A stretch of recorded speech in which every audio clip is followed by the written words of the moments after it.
Arnois Énergie, c'est l'un des plus importants détaillants d'essence indépendants au Canada, avec un réseau de plus de 400 stations-service. Il vend quelques 2,4 milliards de litres d'essence par année et embauche plus de 950 employés. Je me présente, mon nom est Pascal Babin. J'aurai le pur plaisir, l'immense bonheur d'animer ce premier podcast de la Chambre de commerce du Grand Joliette, en direct de l'Alchimiste à Joliette. Je m'entretiens aujourd'hui avec le PDG et copropriétaire d'Arnois Énergie, M. Serge Arnois. Hydro-Québec présente Quand le courant passe, le nouveau balado de la Chambre de commerce du Grand Joliette. Cet épisode est une collaboration de Gestion BGC, des entreprises Mario Lorrain, des habitations Bordelot, Promutuelle Lanaudière et Synopsis. Bonne écoute! Bonjour Serge. Bonjour Pascal. Ça va bien? Très, très bien. Je peux te tutoyer? J'espère. Good. Bienvenue à ce podcast. Bienvenue aussi à l'Alchimiste. Paul est là. Paul, là, c'est comme notre Manon. Paul, un petit breuvage pour nous avant de commencer. T'aimes la bière, Serge? Oh oui. Ouais. Pas en quantité industrielle, là, mais... Wow, OK. Donc, c'est foncé, là. Ben oui. Bonjour à vous deux. Je vous présente le Dry Stout d'Alchimiste. Okay. Serge étant un amateur de bière foncée, j'ai pensé qu'on pouvait y offrir la version jolietaine de la Guinness. C'est un produit qui est dans la gamme authentique. Puis je vais vous mettre une petite canette ici pour être sûr que vous vous rappelez qu'est-ce que ça a l'air. Wow! Fait Merci, je vous souhaite Paul. une bonne dégustation, messieurs. Merci de nous recevoir aussi. Merci beaucoup. Yes!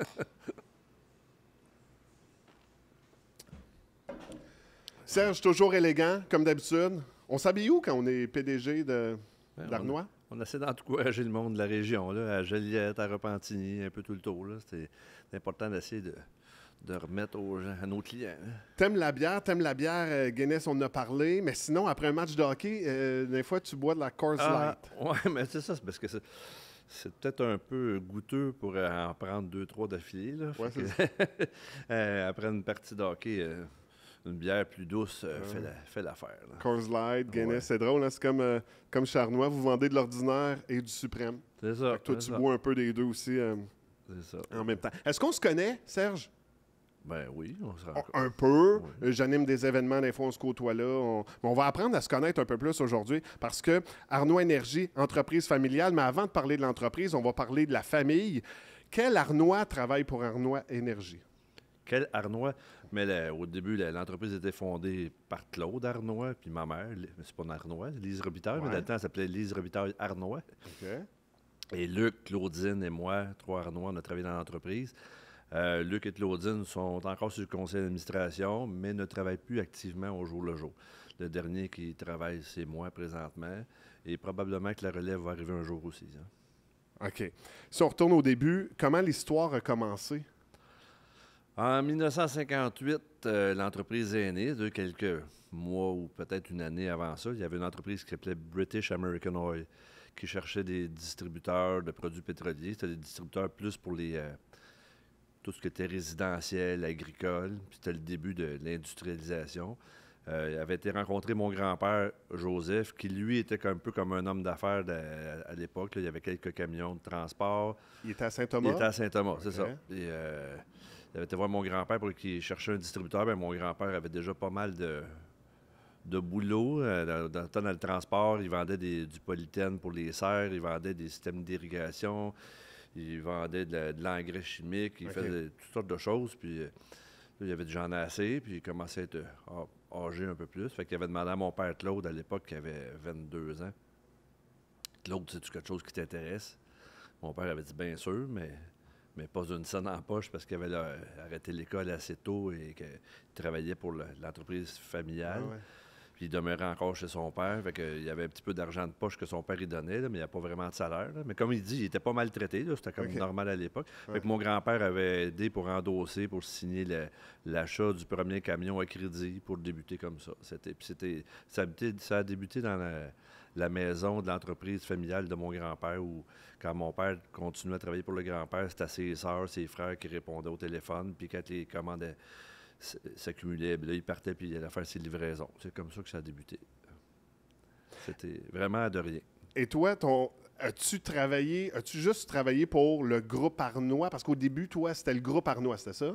Oui, ça a eu plusieurs noms. Ouais. Là. Au début, mon père, ça s'appelait Claude Arnois Incorporé. Là. Fait que dans ma jeunesse, quand mes premières payes ont rentré de Claude Arnois Incorporé, c'est sûr que la seule autre emploi que j'ai eu, là, je travaillais sur une terre à tabac pour conduire une casseuse pendant, je sais pas s'il y en a qui vont se rappeler de ça, mais la culture du tabac à Saint-Thomas, c'était vraiment populaire. Là. Fait que moi, je voulais aller faire comme mes chums, aller travailler ailleurs. Fait que j'avais été travailler sur une terre qui appartenait à l'oncle de mon père. C'était le seul emploi ailleurs. Sauf qu'après ça, les étés, souvent, mon père il me donnait des jobs pour me caser, si tu veux. De la peinture, de l'entretien. Il m'envoyait faire réparer des fournaises, nettoyer des fournaises, installer des réservoirs. Là. C'était ça pas mal ma job d'étudiant jusqu'à temps que j'aie mon permis. Parce que je me souviens, ça, j'avais aimé ça, j'avais peut-être 15 ans. Puis là, mon père dit « que j'ai hâte que tu aies ton permis. » Fait que, tu sais, quand tu te fais dire ça, c'est le fun. Hein, tu as envie de...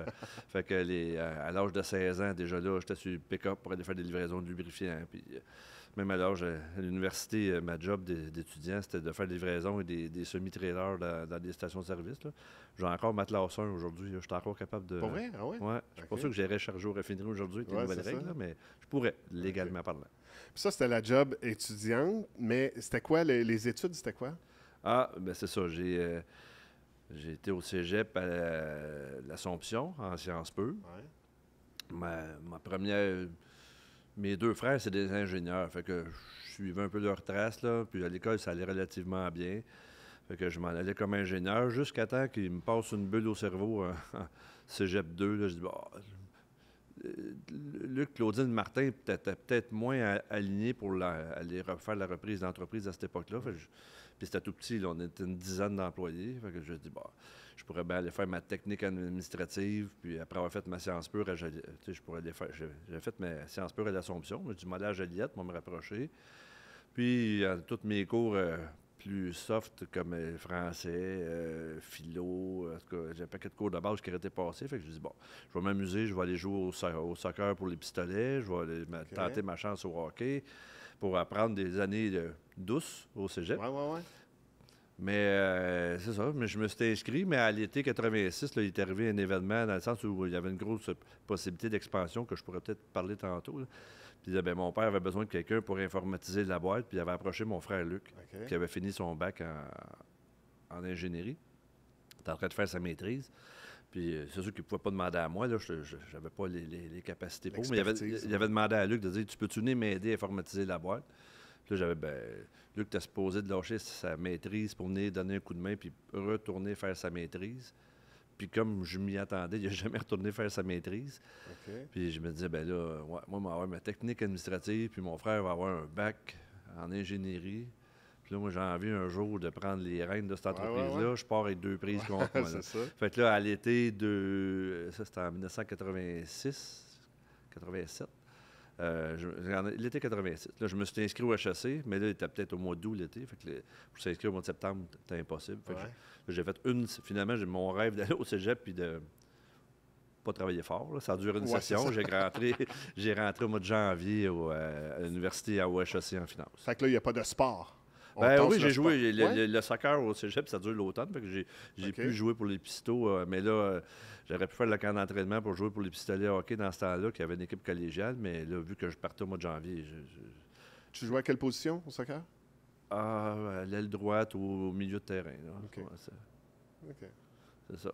J'aimais bien ça à l'époque. Donc, le sport, un peu de sport, mais sinon, on se concentre là, plus pour...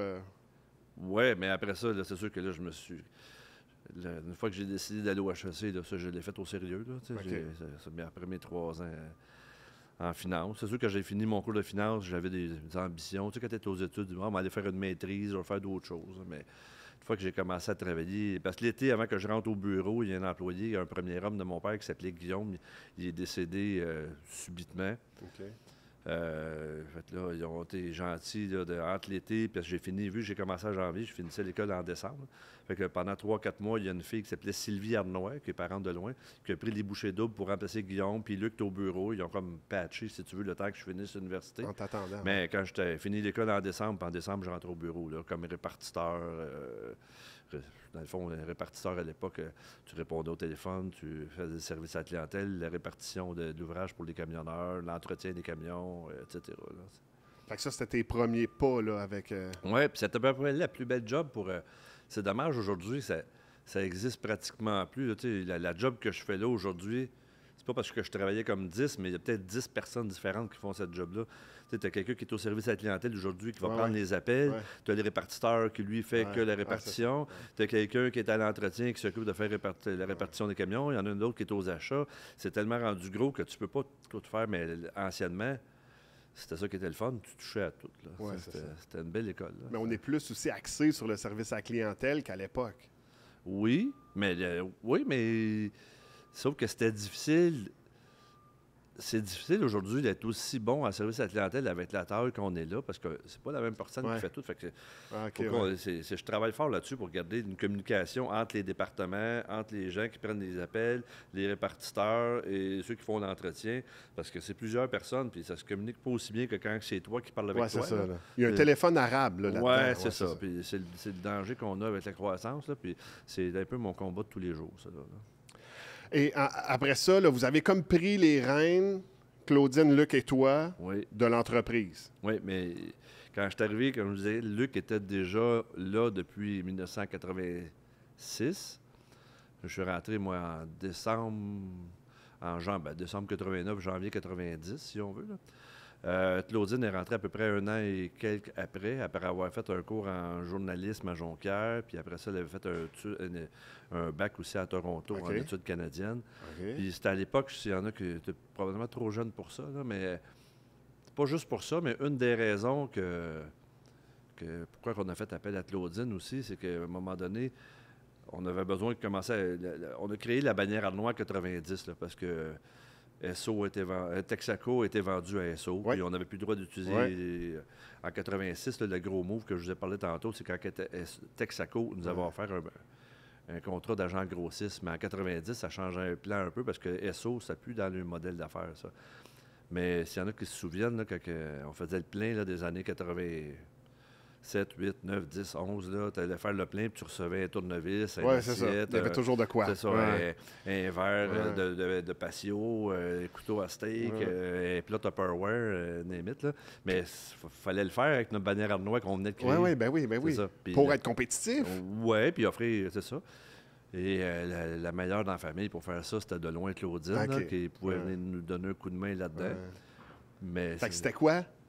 Est-ce que tu te souviens, c'était quoi les premiers items que vous donniez? Je sais qu'on avait donné des plats frigo-seal. On avait fait faire des beaux plats, des beaux verres de patio, là, en genre de plastique transparent avec des palmiers dessus. Là, mais si tu mettais 4-5 fois dans le lave-vaisselle, il venait tout craquer. Là. Et puis, plus, si tu faisais 4-5 fois le plein, tu pouvais avoir le pichet éventuellement avec. Là.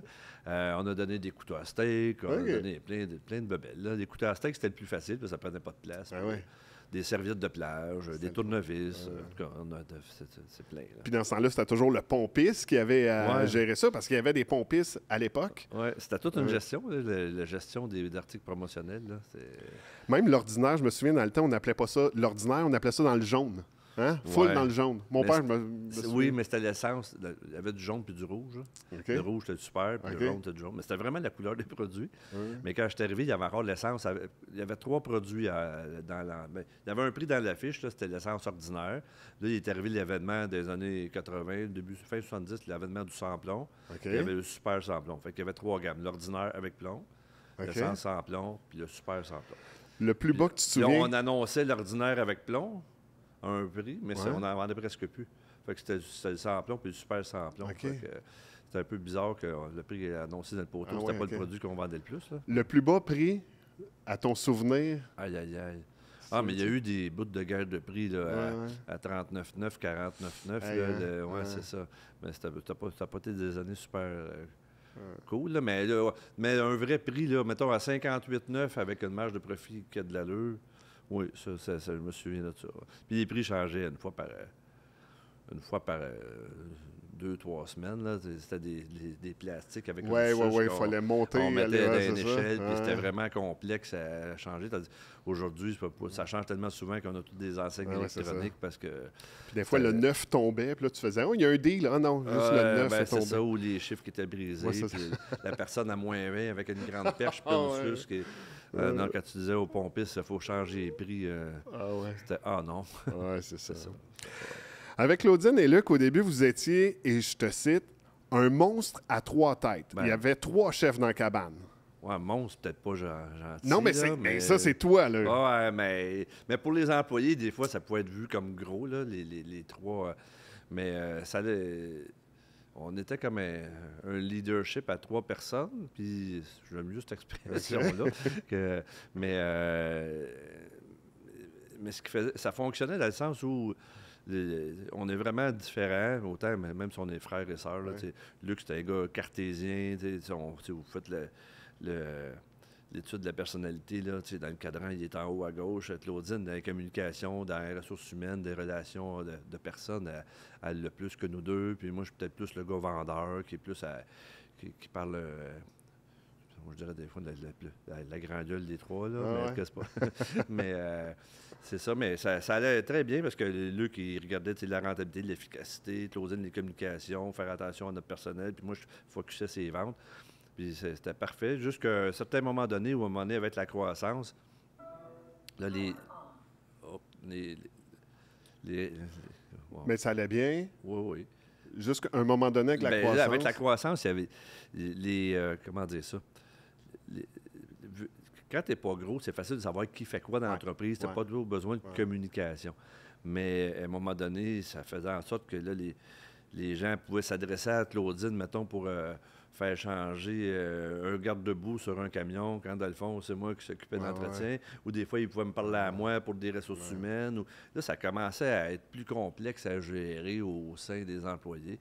Puis là, au moment donné, on a fait avec l'aide d'une firme externe pour dire, bon, mais là, c'est une analyse interne pour la suite des choses. Là, on a fait comme un genre d'étude, voir qui devrait faire quoi, puis ça devrait être quoi notre nouvelle structure organisationnelle. Fait qu'il y avait des examens. Oui, on a tout passé des tests psychométriques, toutes les 3. Ça a duré un petit bout, là, mais peut-être, je me souviens d'une journée ou 2, faire des paniers de gestion, puis toutes les grosses affaires, là, pour arriver à déterminer un peu, c'est quoi en quoi est-ce qu'on est bon, puis qu'est-ce qu'on aime, puis qu'est-ce qu'on veut faire. Puis une des bonnes... une des bons steps qu'on a fait là-dedans, c'est il y avait une question il posait la question à Luc, à Claudine et à moi. Où vous voyez vos associés d'ici les 5 prochaines années, puis où vous voyez vous? Puis la beauté de l'affaire, c'est qu'on voyait pas mal où les autres nous voyaient. Il n'y a pas eu vraiment de guerre intestinale à savoir qui prendrait la job de l'autre ou quoi que ce soit. Fait que ça a coulé quand même. C'est sûr que travailler à 3, on ne peut pas être 100% aligné, puis de temps en temps, il y a quelques discussions, mais c'est toujours été fait dans le respect et l'harmonie. Mais à partir de ce test-là, là, j'ai été comme nommé directeur général d'entreprise. Luc s'est occupé plus du crédit, puis Claudine, communication, ressources humaines. C'était un peu ça, la répartition des tâches. Puis ça a bien été, après les examens, quand tout le monde OK, moi, ma place, ça va être 2e ou ça va être 3e ou ça va... Oui, bien, moi... C'est pas dire premier, 2e, 3e. C'est des héros différents, puis c'est une équipe. Là, j'ai jamais fait l'évaluation de Luc et Claudine à la fin de l'année, puis lui donner un objectif, puis tout ça. C'est encore un des 3 membres du conseil d'administration, un des 3 propriétaires, mais il focusait plus sur une partie que l'autre. C'est sûr que le directeur général, là, c'est pas de voir à tout, c'est diriger les généralités. Là. Fait qu'à un moment donné, bon, c'est sûr que Luc est un gars plus pointu que moi, plus dans le détail. Claudine aussi. Moi, j'avais mon champ, mais c'était encore une équipe. Avec des termes. Je ne peux pas dire qu'il y en a un qui est premier, 2e, 3e. Là, tu sais, je suis plus fonceur, plus développeur, puis mais ça faisait partie d'eux. Arnaud Énergie a fait affaire avec un comité consultatif. Au début, c'était ça. Oui, mais... Ça, c'est quelques années après qu'on ait fait la nouvelle structure. C'est sûr que quand tu es 3 actionnaires ensemble puis une petite équipe, c'est facile de se communiquer nos vues, ce qu'on pense, les points qu'on a à décider, les décisions qu'on a à prendre. Ça peut se prendre autour d'un café, puis ça peut même être fait informellement, puis on s'en rend pas toujours compte, là. Mais avec la croissance, à un moment donné, on est chacun dans nos bureaux. Le bureau prend de l'ampleur. C'est plus 12 personnes. C'est l'entreprise, 100, 200 personnes dans l'entreprise. Fait que là, on s'occupe plus de nos niches. Mais à un moment donné, il y a des choses qu'on travaille, puis on pense que les autres le savent. La communication n'est pas aussi parfaite. Ouais.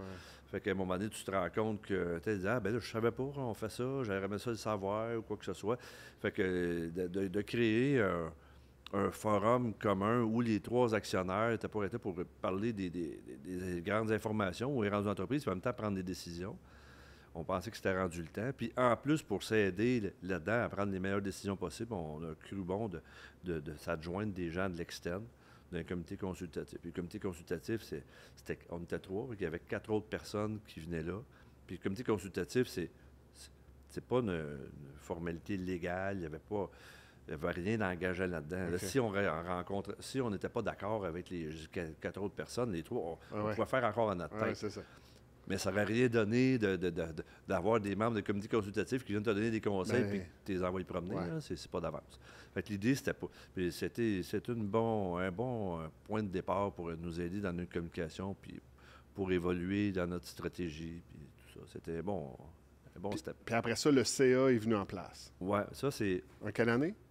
Ça fait à peu près 6 ans, 7 ans. OK. Quand on a fait l'acquisition de Petro-T et de SO, les sites de l'Impérial, c'est quand même des investissements majeurs.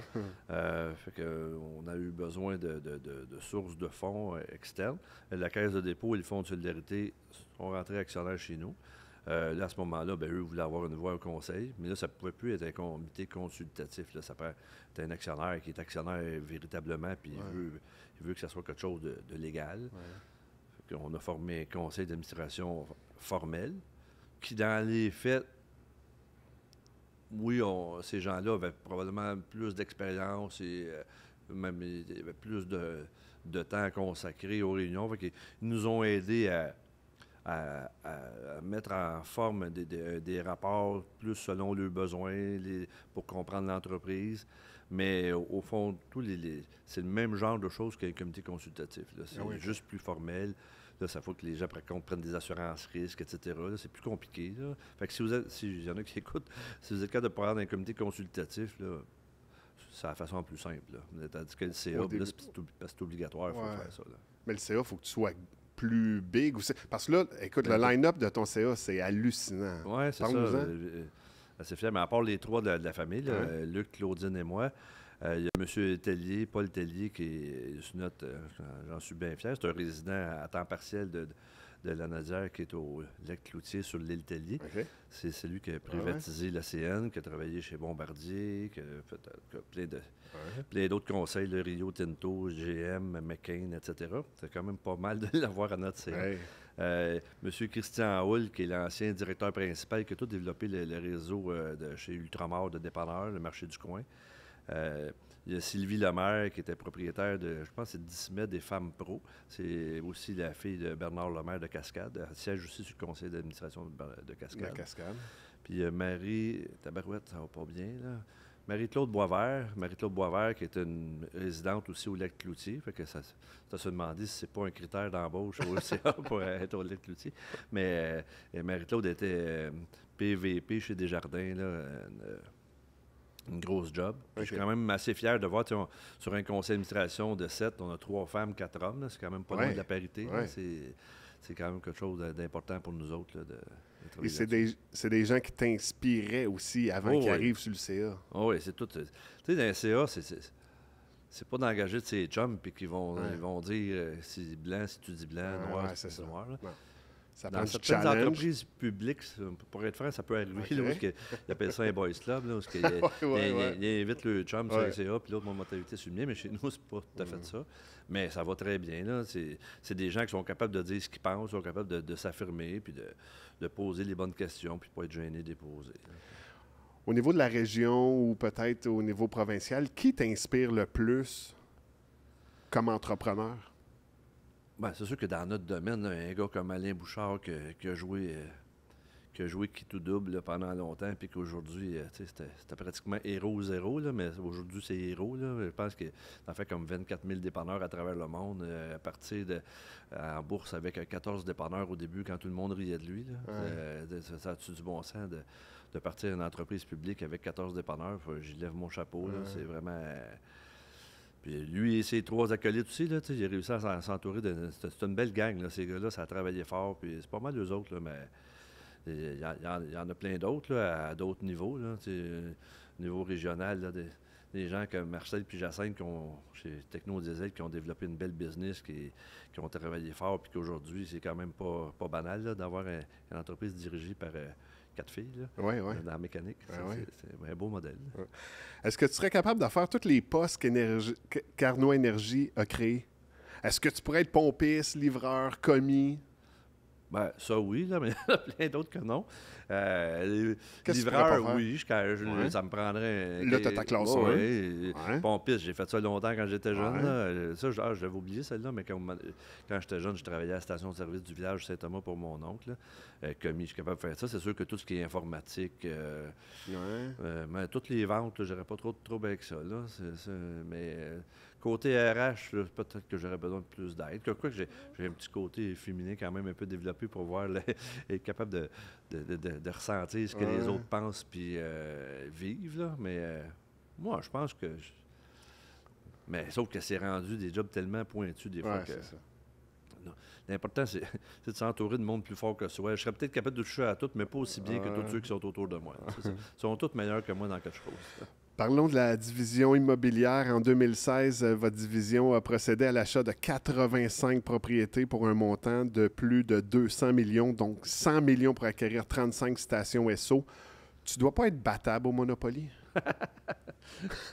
Pourtant, je suis pas bien bon. Non? Je t'ai manqué de discipline au Monopoly quand c'est pas de la vraie argent. Là. C'est comme quand on a des parties de Noël avec des faux casinos. Là, je t'offre pas longtemps. Ah non? Ça ressemble un peu à ça. Non, j'ai jamais vraiment gagné. J'aime mieux jouer à risque. Puis il me semble que mon entreprise, je la compare plus à risque qu'à Monopoly. Okay. On avance nos pions, puis tranquillement, on grossit, puis on avance dans les territoires. Puis, à la fois, on joue à risque, mais en réel. Oui, c'est ça. Ouais, c'est exactement ça. Mais après avoir dépensé... Pas dépensé. Non, mais pas dépensé, mais après avoir sorti de l'argent... On va pas dire ça à mon père non, que j'ai dépensé. Non, mais ce que je veux dire, c'est que moi, des fois, je vais magasiner, ça me coûte 300$, puis après ça, je me dis, oh, OK, là, il faut que je slack. Je voulais aller manger au resto, mais je n'irai pas. Je viens de sortir 300$ pour mon veston puis ma chemise. Mais après ça, après avoir mis 200 millions, est-ce que tu te coupes à quelque part à un moment donné pour faire OK, je gaspille, je ne veux pas trop sortir d'argent? C'est sûr qu'à un moment donné, mais autant pour nous autres que pour les banques, tu as des ratios d'endettement normaux dans lesquels que tu peux vivre. C'est sûr qu'avant de faire ça, notre ratio d'endettement était très bas. Après ça, il est monté plus haut. C'est sûr que c'est ce que tu as acheté puis ce que tu avais génère quand même des liquidités.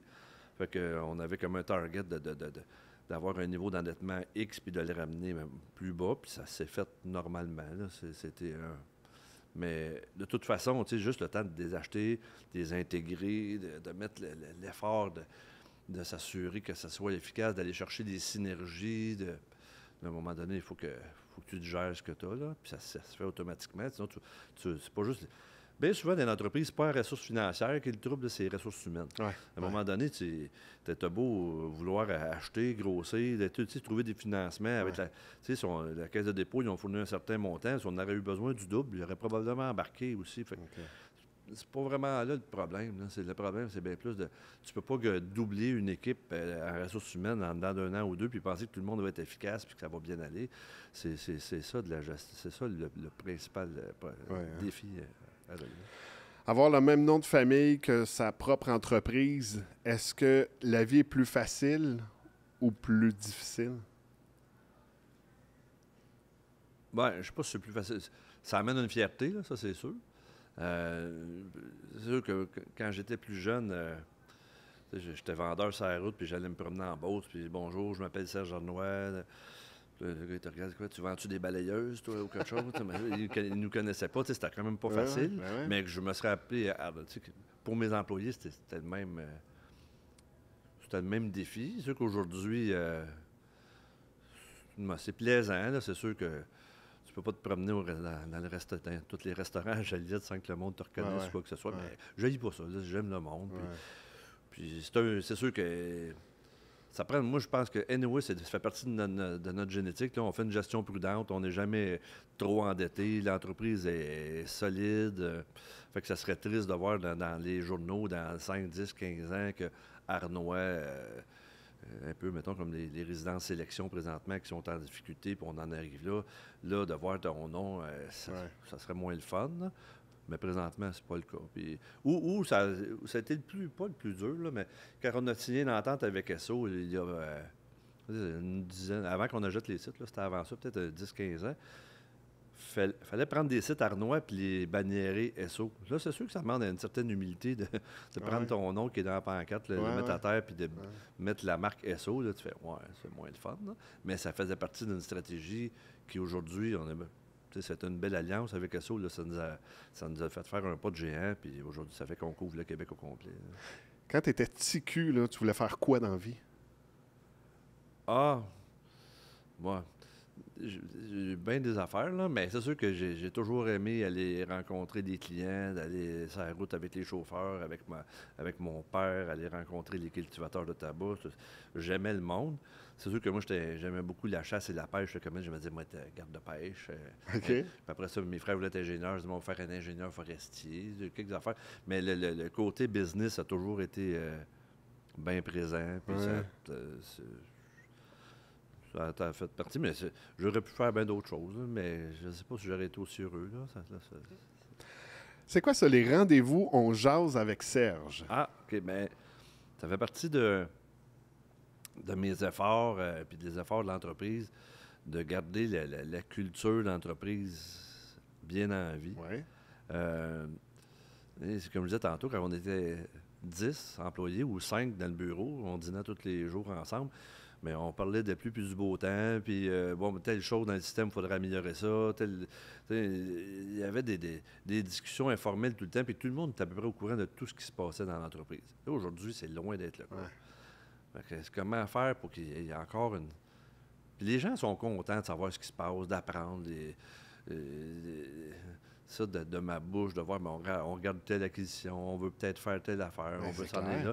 Puis ça me donne aussi en même temps, moi, de rester grandé auprès des gens d'un peu partout, de tous les niveaux dans l'entreprise pour entendre le commentaire positif, négatif, d'amélioration, limite. Puis, il y a une des questions que je lui pose, c'est si tu étais assis à ma place, là, tu ferais quoi différemment? Fait là, quand je lui pose cette question-là, la mâchoire le décroche pendant un petit bout, puis il n'y a pas de son, pas d'image. Là. Mais à un moment donné, dans le fond, c'est pour donner le ton à la discussion. Pour apprendre à connaître les gens. C'est ça. Pour qu'ils donnent leur opinion sur, moi, je ferais ça de même, puis je ferais ça comme ça. C'est ça. Puis telle affaire, il y a trop d'affaires. Je ne sais pas si tu connais la théorie du jambon un peu. Là. Non? Non, c'est ça. Puis c'est quoi? Ça arrive souvent dans les entreprises. Je peux te conter l'histoire, ça va faire ça assez vite, là, mais c'est une petite fille elle doit avoir une vingtaine d'années, puis elle fait cuire un jambon, puis elle lit la recette, puis tu prenais le jambon, puis tu mets ça avant de le mettre dans le plat, tu coupes les deux bouts, tu mets les ingrédients, tu mets ça au four à 400, puis là, elle demande à sa mère, elle dit, pourquoi on coupe les deux bouts? Je sais pas, c'est la recette à grand-maman, puis on faisait ça comme ça. Puis grand-maman est encore en vie, elle doit avoir 75, on va appeler grand-maman. Grand-maman, pourquoi qu'on coupe les deux bouts? Elle dit, parce que dans mon temps, le chaudron n'était pas assez grand, fait qu'il fallait que je coupe les deux bouts. C'est ça. Mais le monde continue à couper le jambon, bien souvent, pour rien. Puis dans l'entreprise, ça arrive régulièrement, où on a la théorie du jambon, où on continue à faire des... Plein. Puis plus qu'on grossit, pire que c'est. Fait que quand dans ces meetings-là, je vois des jambons ambulants, là, on essaie d'arrêter ces pratiques-là. Mais là, on jase avec Serge toujours, vous êtes 4-5 autour de la table. On est une dizaine. OK, une dizaine. Ouais. Mais des fois, est-ce que tu te déplaces pour aller dans le bas du fleuve, aller manger avec... À date, non. Là, ce que je fais, c'est que si vous venez au bureau, on n'est pas tout le monde ensemble. Même à Saint-Thomas, on a le bureau d'administration, production, les ventes sont sur la rue Barbie, Saint-Charles-Borromée. Oui. On a des gros bureaux un peu partout, Sept-Îles, Val-d'Or, etc. Mais moment donné, on avait songé à faire un gros siège social à Joliette, mais là, ce qu'on a fait, on investit plus dans la communication. OK. Fait qu'on a, on a beaucoup de salles avec des télévisions, des caméras. Fait que ce que je fais, c'est quand je reçois des gens, ceux qui sont à Joliette se déplacent, mais ceux qui ne peuvent pas se déplacer sont à l'écran live, OK. comme s'ils faisaient, OK. comme s'ils étaient dans la salle. Parce qu'à un moment donné, ça ne serait pas évident de faire venir des gens de Matagami, Sept-Îles, les îles de la Madeleine pour une rencontre d'1 heure et demie. Là. Mais c'est sûr que je le fais pas assez, là, mais oui, j'essaie de faire une tournée à toutes les années, de faire le tour de tout ça, là, mais ça me prendrait un avion, un jet privé, là, puis on n'est pas là. Est-ce que tu te considères un gars dur en affaires? Non, non, je pense pas. Il y en Non? a peut-être qui pensent que je suis dur, là, mais même qu'il faut que je me protège, je pense, avec les employés, les gens autour de moi. Souvent, je me fais conseiller parce que j'ai peut-être des fois tendance à être trop généreux, même à la limite. Là. Fait qu'il faut que c'est correct que je me fasse seconder dans bien des décisions parce que j'aurais tendance à. Fallait, là, c'est pour.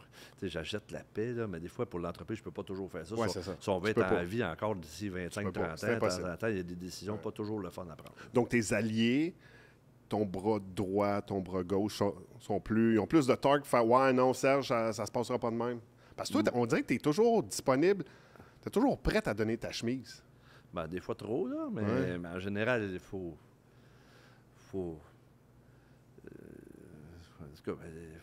être humain. Il y a des gens qui en ont besoin plus que nous autres. Fait que là, ça fait partie d'eux. Puis ça fait partie un peu de la culture de la famille. Là. Moi, de ce que je connais, c'est que quand j'anime des événements, il y a l'encan crié, tu es souvent là, tu lèves ta main, pas pour faire le show, juste pour, des fois, faire monter les enchères. Et quand tu lèves pas ta main, je réalise que c'est parce que c'est toi qui as donné le prix. C'est toi qui offres les paires de billets. Fait qu'on dirait que tu te dis comme, là, je ne bêterai pas sur mes billets de saison au Centre Bell. Non. Fait que ça pour te dire, tu es généreux, Serge. Ah, merci beaucoup. Là. C'est le fun. On poursuit. Une santé? Ah oui, ça va. Un cheers à ta générosité. On a un verre d'eau, mais c'est mieux de la bière, je pense. Surtout là, on enregistre le matin. Il est 7h30 le matin. Salut, bonjour, n'est pas fini. La bière est bonne. La journée où Arnois veut prendre de l'expansion et sortir de la Nodière, tu as dû faire des partenariats avec des entreprises que tu connaissais pas ou que tu connaissais moins. Est-ce que tu te souviens d'un partenariat qui a été aussi bénéfique pour les deux parties? Oui, il y en a eu quelques-uns, là, mais le plus harmonieux et le plus bénéfique, c'est probablement en Abitibi. Okay. On avait un bureau à Rouyn qui était géré. C'était dans nos premiers bureaux régionaux. On n'avait pas l'expertise qu'on a aujourd'hui. Et là, on avait aussi un dépôt pétrolier qui était à Lassar, que c'était notre bureau de Rouyn qui gérait. Mais là, il fallait fermer le bureau de Lassar, le dépôt de Lassar. Ouais. Puis il y avait un gars de Val-d'Or qui s'appelle encore, il n'est pas mort, Rémi Trudel, que j'avais rencontré. Puis il m'avait dit « Ah, Serge, à un moment donné, je vais te vendre ça, ma business. » Fait que, puis lui, il y avait un dépôt pétrolier à Sainte-Terre et à Val-d'Or. Ça pouvait remplacer notre dépôt de Lassar. On n'a pas besoin d'en bâtir un. Fait que j'avais été voir Rémi, je dis « Regarde, on est en Abitibi, tu es en Abitibi. Là, il faut que je démolisse mon dépôt, mais il faut que j'en construise un autre. Mais bâtir un dépôt pétrolier, aujourd'hui, c'est pas simple, l'environnement, etc. Puis c'est pas donné. Là, c'est entre 1 million, 2 millions. Là, puis tu t'étires pas tant que ça. Fait que j'ai dit, Rémi, là, si j'ai à t'acheter, ça serait le bon moment de t'acheter aujourd'hui. Mais si une fois que je bâtis mon dépôt pétrolier, je vais avoir moins d'appétit parce que je vais avoir déjà dépensé de l'argent pour un actif qu'on va avoir en double. Fait que Rémi venait de se séparer. Là. Des fois, ça change de quoi dans nos vies quand on se sépare. Fait qu'il dit « Ah, là, j'étais à vendre, mais là, je suis un peu moins à vendre. » Là. Fait que j'ai dit « OK, mais là, qu'est-ce qu'on fait? » Fait que là, j'étais revenu avec un offre. Je dirais, nos pères à Rouyn, comme je disais tantôt, c'était notre premier... On n'était pas sharp là, dans notre opération. Puis lui, c'était un gars de la place. Ouais. Fait que je dirais, Rémi, on fait-tu quelque chose? On va prendre notre business de Rouyn, prends le business de Val-d'Or. On va mettre ça ensemble. Tu vas l'opérer. OK. Puis avec les valeurs, s'il en manque, j'en mettrai ou quoi que ce soit, on évalue 2 entreprises, puis on va faire un 50-50. Puis le jour où tu sais, quand tu veux prendre ta retraite, il dit dans 5 ans, ça va être correct. Bon. Toi, c'est le fun parce que c'est plus fort, puis il y a un gars, il y a un local, il y a un gars de la place. Là, qui...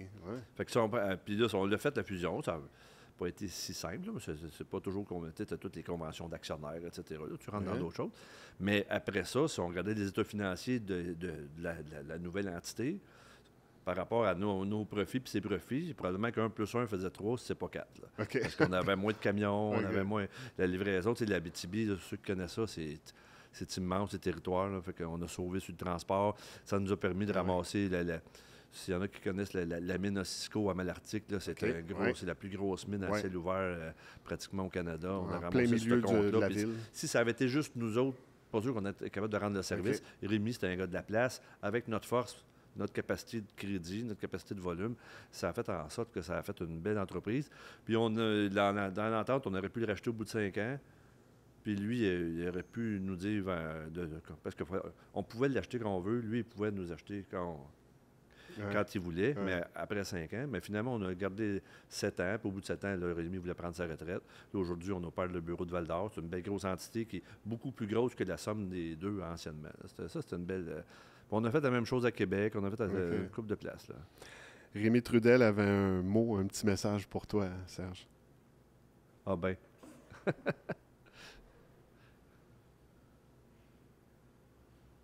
Il est en Floride, le chanceux? Salut, mon Serge. Un petit mot pour te dire que l'union de nos entreprises familiales fut pour un énorme succès. C'est sûr, j'avais choisi le meilleur. Une belle relation d'affaires de 7 ans. Et quelle évolution de notre entreprise au cours de ces années. Comme tu as déjà dit, 1 plus 1, ça égale 4 pour nous. Merci de tout et bonne continuité. Mais là, je dois partir. C'est à moi à aller driver. Salut, mon chum. Ah ben, j'ai pas compté de mentir. Non, non. Ça, c'est une belle surprise. Est-ce que t'aimes le golf? Tu joues au golf?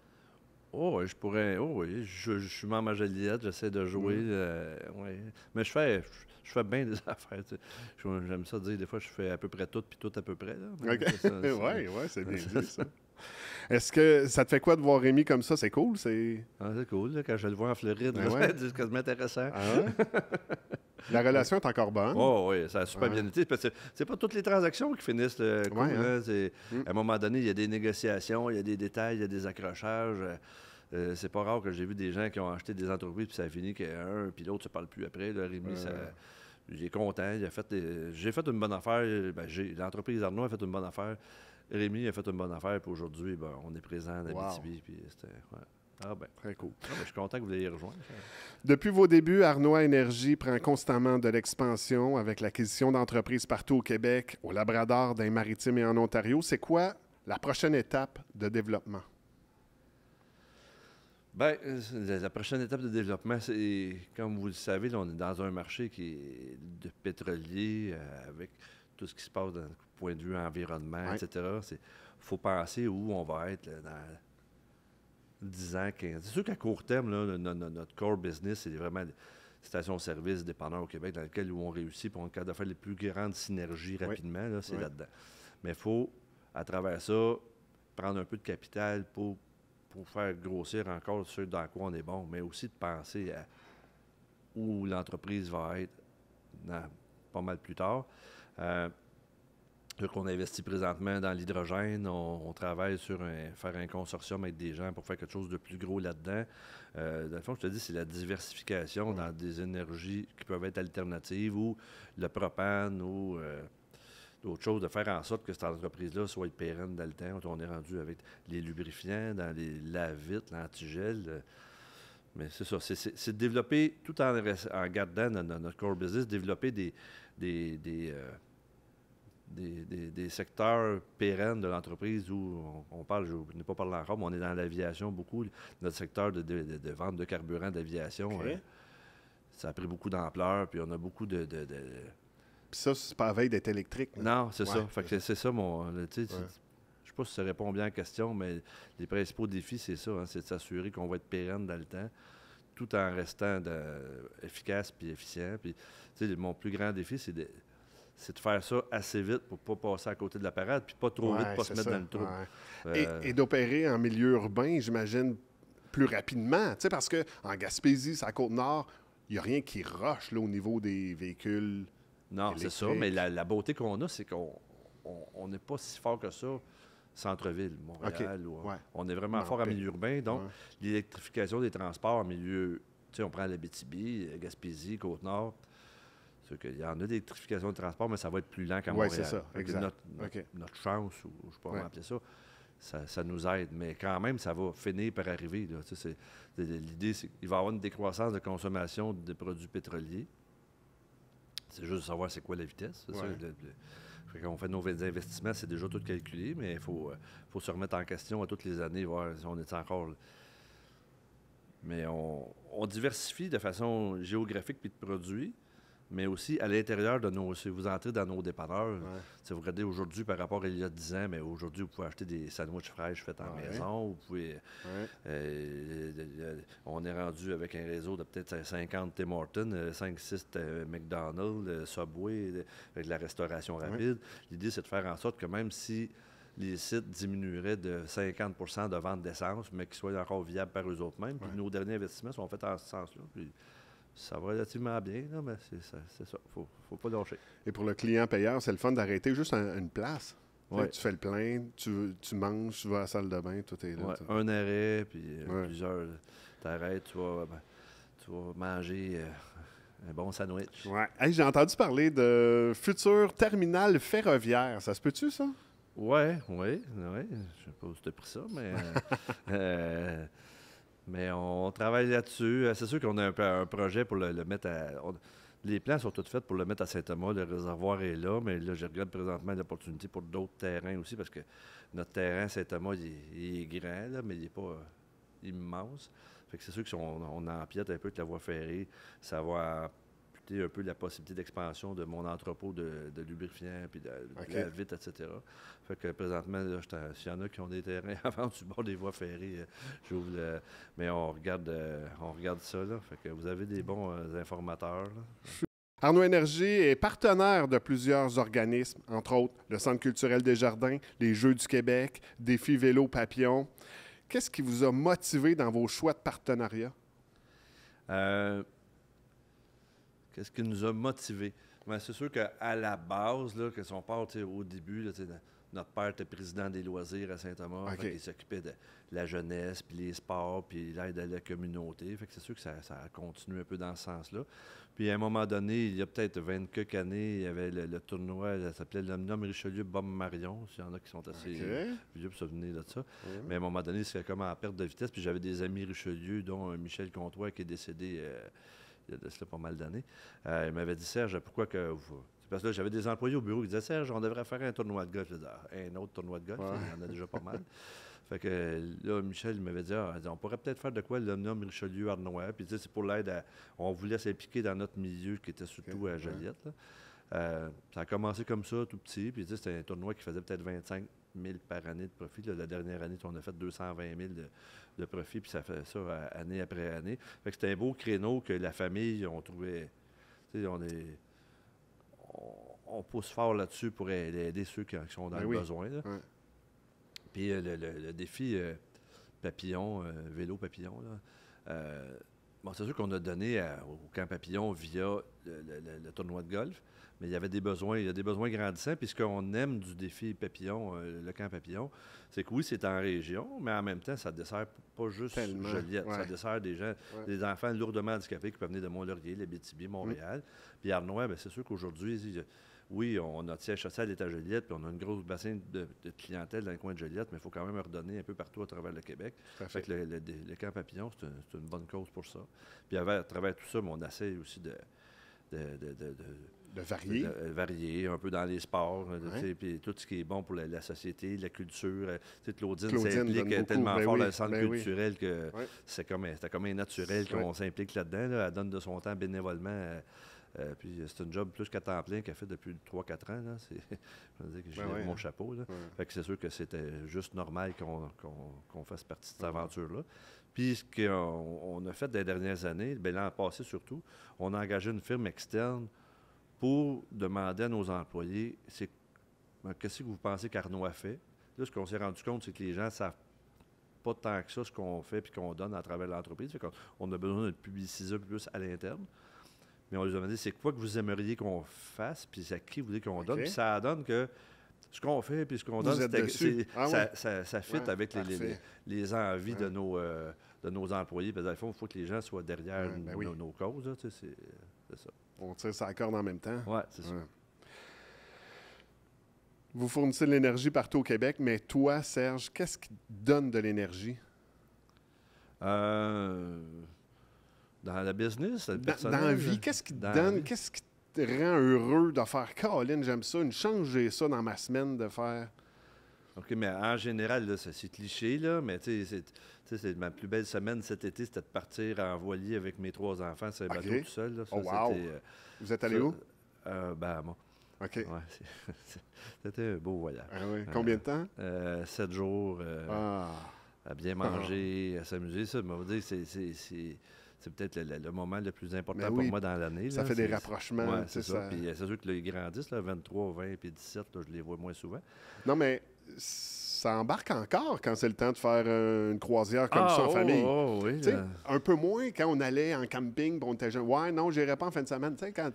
Ouais, t'as puis ils 22. veulent tout, là, mais le défi, Ouais. c'est de trouver une semaine Ouais, qui c'est fait ça, tout le monde que ça ensemble. fait. Ouais. Puis là, la beauté, c'est qu'ils n'ont pas d'enfants encore. Fait que là, de trouver une semaine, Ouais. puis cette activité-là, tout le monde sur un voilier tout seul avec un enfant de 2-3 ans, ça n'aurait pas fonctionné. Là. C'est OK. belles années pour faire ça. Plus tard, ce sera d'autres Ouais. choses. Mais ce qui me motive, c'est quoi qui m'amène au bureau tous les matins, puis que je suis heureux de rentrer au bureau, c'est.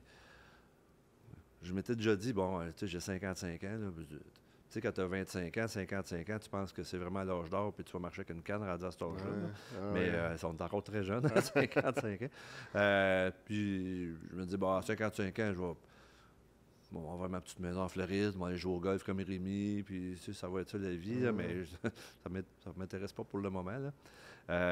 Puis en même temps, il y a plein de défis qui arrivent dans l'entreprise, puis c'est des beaux défis, puis c'est de faire en sorte, tu sais, un peu quand. Notre père était dans le mazout là, longtemps, puis on a fait un beau virage dans les stations-service, dans plein de géographiquement, dans plein d'autres produits. Mais l'entreprise, dans 20 ans, va être encore là, mais sous quelle forme, sous quelle façon d'être. Tout est. Faut le travailler, ça. Fait que ce qui m'amène, c'est de relever ce défi-là, de l'amener à une place où cette entreprise-là va être pérenne. Puis qu'aujourd'hui, on est une des. On est un petit bijou, pas si connu que ça au Québec. Là. On est dans l'Anaudière, on est connu, là, mais on a une taille d'entreprise qui est assez respectable, puis qu'on est capable de l'amener à un niveau où elle va continuer à être là, puis qu'elle ne sera pas achetée par un Américain, quelqu'un d'Ouest canadien ou de Toronto qui va prendre les. Parce que oui, c'est peut-être. On a mis l'employé directement, peut-être 2000 avec nos agents, mais c'est les avocats externes, c'est les comptables, etc. C'est toute une communauté d'affaires qui vit dans l'Anaudière puis au Québec. Je serais bien triste si ça partait de. Ben oui, c'est ailleurs, clair. tu sais, c'est ça. Le téléphone sonne-tu des fois? Oui, c'est sûr. Ouais. c'est- ouais. Pour, j'aimerais t'acheter, Serge. Ben, Arnois, là, pas moi. Là, Ouais, mais- ben c'est ça. Ouais. Ouais, c'est ça. Ah ouais, c'est arrivé souvent. Ouais. là. Ah ouais, souvent? Ouais. Des Américains? Des Ouais, gens de non, l'Alberta? Ouais, c'est tout, là. Alberta? Ça reste canadien? Ouais, mais c'est Bon, sûr on s'en que- fout, de toute ouais, façon. C'est ça. Ben, c'est ça, parce qu'on est pas moi, prêt. l'Alberta, c'est loin du Québec, là. Écoute, tu me fais tellement penser à Patrick Roy, là, tu sais, qui dit j'aime ça faire de l'autobus dans les tempêtes de neige quand mes chums sont à jouer au golf en Floride. Puis tu sais, là, t'es encore là, t'as la face dans la vitrine, t'es là à vendre ton entreprise. C'est le fun de t'entendre parler. Très cool. De quoi es-tu le plus fier, Serge? Qu'est-ce qui manque à ton bonheur aujourd'hui? Ben, il manque pas grand-chose. Comme je dis, on va te le dire dans 5-10 ans, quand j'aurai, à la limite, relevé un peu le défi de tu sais, on a un gros paquebot, là. Puis pour être franc, j'ai quand même un bon défi qui s'en vient devant moi. Puis il faut être sûr de ne pas pogner d'iceberg comme le Titanic. Ouais. Le Titanic, c'est un beau bateau, il allait bien, là, à un moment donné, il a coulé. Tu sais, fait que, tu sais, c'est quand même pas, c'est pas un gros. Tu sais, l'entreprise est solide, puis la façon dont on est dans l'immobilier, on est en pleine affaire, fait que ça ne m'inquiète pas, mais c'est quand même des bons défis qu'on va avoir à relever dans les prochaines années. Fait que ce qui manque à mon bonheur, mais tu sais, c'est dur à dire, c'est de dire à un moment donné, ben, j'ai réussi, mais le jour où, en affaires, tu te dis j'ai réussi, c'est le début du commencement de la fin. Ouais. Parce que là, tu as réussi, puis tu es arrivé, puis ça marche plus. Tu sais, bon. On Mais- disait tous du bois, hein? Ouais, c'est Ouais, ça. c'est ça. Mais de quoi je suis le plus fier, c'est d'avoir pris l'entreprise. Tu sais, pour être franc, quand j'ai fini l'université, là, au début des années 90, là, c'était pas des années. Tu sais, on a 86, 7, 8, 9, 10, là, c'était des belles années, puis ça a mis, avec le changement que Texaco avait amené. Mais il est arrivé des méga guerres de prix, on a perdu de l'argent, mais on était très, très, très concentrés dans un petit territoire, dans pas trop d'activités. Et aujourd'hui, on est diversifié géographiquement dans différents produits. Je vous disais tantôt l'aviation, le propane, les lubrifiants, les produits spéciaux. On fait les mines, on ne fait pas juste de la station-service. Les produits pétroliers, là, oui, c'est gros, les stations-service, mais c'est la moitié de notre volume. L'autre moitié, c'est des compagnies de transport, plein d'autres consommations. Fait que c'est d'avoir amené l'entreprise à un niveau où on est beaucoup moins vulnérable qu'on était, puis on est capable d'entreprendre l'avenir avec sérénité et confiance. C'est ça ma grande jouissance, si tu veux. C'est quoi l'aviation? Vous signez un contrat avec une entreprise aérienne? Bien, il y a différentes. C'est sûr que, mettons, si on prend l'aéroport de Dorval, où les gens, ils sont Air Canada, WestJet, ceux qui sont approvisionnés par pipeline du raffineur, mettons, qui est Valero, là, je suis un intermédiaire pas nécessaire là-dedans. Okay. C'est pas vraiment notre marché. Notre marché, c'est un marché secondaire, tertiaire. L'aéroport de Québec. L'aéroport de Québec, il n'y a pas de pipeline qui se rend là. Ça vous invite à aller voir ça. On a un gros terminal, c'est comme un genre de truck stop pour les avions. Et on sert les avions l'hiver, même l'été, dans le hangar. On remplit les avions. Je vais vous donner un exemple. Air Inuit amène des passagers de Québec jusqu'à Iqaluit. Bon, mais ils arrêtent à notre terminal. Vous avez tes bagages. On est comme un petit terminal. Puis les pilotes ont une place pour venir manger. Ça, c'est une façon. On fait toutes les petites pourvoiries qui ont besoin d'essence pour les petits avions un peu partout, les centres de parachutistes. Même à Québec, on fait du transbordement de bagages. À travers aussi le Canada, là, de Dorval jusqu'à Vancouver, tout ce qui est sur les aéroports, tous les chasse-neige, les petits camions qui transportent les bagages, ils ont besoin de carburant, mais on a à peu près une dizaine de petits centres de ravitaillement à travers les aéroports, à travers le Canada. Si vous arrêtez à Pearson, faire dégivrer votre avion, c'est nous autres qui fournissons le dégivrant, ça peut être 10 millions de litres qu'on fait. Mais ça, là-dedans, il y a de l'expansion à prendre. Il y a des marchés assez incroyables. Donc, non, ça, c'est une belle division, ça. Clairement. Ouais. Clairement. Hey, c'est hyper intéressant. J'ai quelques questions en rafale. Pour en apprendre un peu plus sur Serge Arnois, l'homme, et non l'homme d'affaires. OK? Donc, tu réponds si tu as envie de répondre. Ça, c'est moins facile pour moi, ce bout-là. C'est moins facile? OK. Dans quoi es-tu excessif? Boy. Au hockey dans le coin avec quelqu'un d'autre, à faire restasser. Ah ouais? Un low spot dans le coin, là? Ah ouais? Ma vieillissant, c'est moins payé. Mais jeune, c'était pas toujours pas parfait. Vrai? Ouais, c'est ça, ouais. Je devenais au hockey, j'avais comme une deuxième personnalité. Une demi-journée de temps libre, tu fais quoi? Vélo de montagne. En fait, semaine, c'est corder du bois, dans la nature.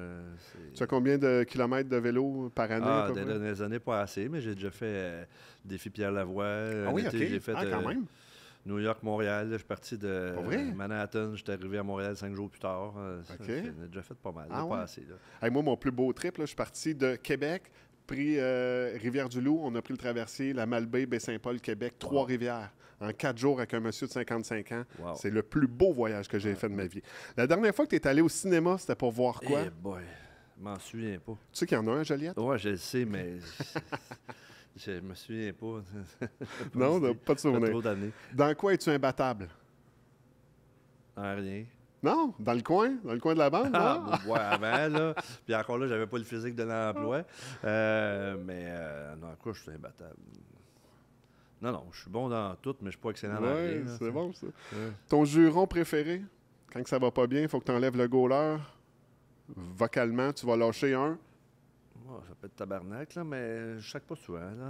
J'essaie de me retenir. C'était vraiment pas permis chez nous. Non, hein? Quand tu as à te déplacer en voiture, tu es seul dans la voiture, tu écoutes quoi? Ça varie. J'écoute beaucoup Paul Arcand, là. C'est un cas de musique parlée, là. Sinon, je vais mettre du Leonard Cohen aux affaires quand j'ai besoin de relaxer, là. C'est mon style, ça. Que voudrais-tu comme épitaphe sur ta pierre tombale? Aïe. Je pense à ça, que je veux comme épitaphe sur ma pierre tombale. Juste pour te dire, tantôt, Valérie, qui travaille pour la Chambre de commerce du Grand Joliette, a dit, moi, ça va être « Veuillez effacer mon historique, s'il vous plaît. » Allô, Valérie? Pas moi. En tout cas, si je meurs demain, là, J'ai eu une belle vie, belle existence, puis non, je sais pas. Non, je sais pas quoi répondre à ça. Il n'y a pas de bonne ou de mauvaise Non, c'est réponse. ça, Hein? c'est Qu'est-ce que tu détestes le plus te faire dire? Ah, c'est sûr que plus jeune, j'avais pas mal de misère aux reproches, là. Je prenais tout personnel, là. Ah ouais? Ouais, c'est ça. Mais en vieillissant, ça se passe, là. Mais Ok. c'est sûr que les reproches, des fois, j'ai un petit peu de misère avec ça. J'ai tendance à prendre des choses personnelles. un peu. Un vendredi soir, tu n'as pas envie de cuisiner. Tu commandes quoi? Ça arrive souvent. Ouais? Ah, bien sûr que le vendredi soir, mettons le dimanche soir, c'est du poulet béné. Ok. C'est la tradition qu'on avait chez mon père quand j'étais jeune. Ah là, ouais? C'est souvent ça encore. Ça Ouais. perdure dans le C'est temps. ça, C'est le fun, ça. Ouais. Mais t'es bon sinon? C'est quoi ton Ah, ton je suis plat? pas un vraiment bon Non? cook, là. Non, Sur le t'sais, barbecue? La galette sarrasin, là, c'est parfait. Ah t'sais, ouais? ça, c'est ça, avec de la menace, là. C'est pas bien dur à faire. Mais sur le barbecue, oui, ça, c'est... Ouais? Ouais, c'est ça. Ça va bien. Première chose que tu fais en te levant le matin? Et ben, je prends ma douche, je fais mes toasts au beurre de pinot avec du caramel avec un bon café. Là. 2 C'est- toasts? 2 toasts. Pain ouais. blanc? Pain brun. Pain brun. Qu'est-ce que tu as déjà fait que tu referas plus? Comme Je sais pas. Qu'est-ce que tu as déjà fait dans ta vie que tu referas plus? C'est ça? Tu dis, monter en haut de la tour du CN avec ma fille d'un an, j'ai eu assez à la chienne que Ah j'avais ouais? plus là. Non, ça, c'est sûr. T'as peur des hauteurs? Oui, ben peur, j'ai le vertige. Ouais, J'ai c'est beau ça. me dire j'ai pas peur, mais là, j'ai les jambes molles. Là, Ah, moi puis- aussi. Là, monter sur le comptoir. Non, là, non, je- puis ma fille, elle se promenait à quatre pattes dans la vitre, puis elle regarde dans la Ouais. roue. C'est capable. Chocolat au lait ou chocolat noir? Noir. Chocolat noir, on a une belle surprise pour toi, Serge. C'est le Choco Chocolat du centre-ville de Joliette qui veulent souligner ta présence ici. Merci à la copropriétaire Nathalie Bélanger pour ce cadeau. C'est une boîte de chocolat noir. On savait que la réponse était pour être noir. Ben, Voilà. Merci beaucoup. Vous avez des bons recherchistes. Serge, ça fut un grand plaisir de te recevoir. J'espère que tu as apprécié. On a appris un peu plus sur l'homme d'affaires. Ça a été vraiment extraordinaire. Merci beaucoup. Ben, merci à vous. Merci de l'invitation. À bientôt. Ce balado est une création originale de la Chambre de commerce du Grand Joliette qui tient à remercier ses partenaires. Hydro-Québec, Gestion BGC, les entreprises Mario Lorrain, les Habitations Bordelot, Promutuelle Lanaudière et Synopsis.